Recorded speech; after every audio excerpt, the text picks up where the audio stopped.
comment procéder pour modifier le logiciel WordCube pour qu'il puisse faire la prédiction de mots en anglais et la lecture en anglais.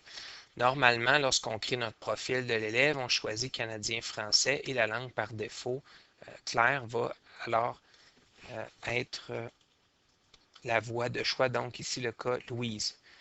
Mais si jamais l'élève doit l'utiliser dans un contexte anglais pour ses cours d'anglais, il doit se créer un deuxième profil.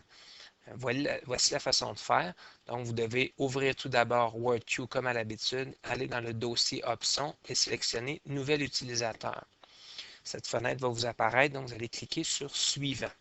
Et dans vos choix de vocabulaire, vous allez choisir English Canadian ici. Et si c'est un élève qui est débutant, vous allez choisir Starter. Donc, 5000 mots de vocabulaire vont vous être proposés. Donc, on clique sur Suivant.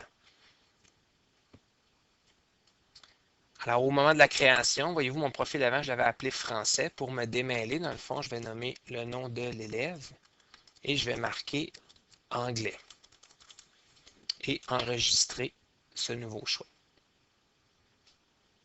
Donc, à partir de maintenant, étant donné qu'en haut, je vois que je suis dans le profil anglais, si je travaille avec Word, bien, le logiciel va me proposer des mots en anglais.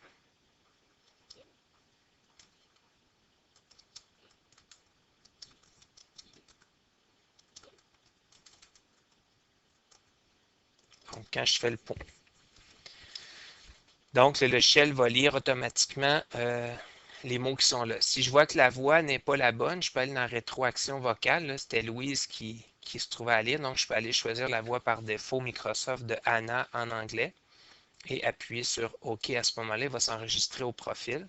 Donc, si je lui demande de relire cette section, il va la lire en anglais avec la voix anglaise. Donc, ce n'est pas la meilleure voix qui soit, parce que c'est une voix qui est de base sur l'ordinateur, mais quand même, ça peut pallier, au moins la prédiction de mots se trouve en anglais.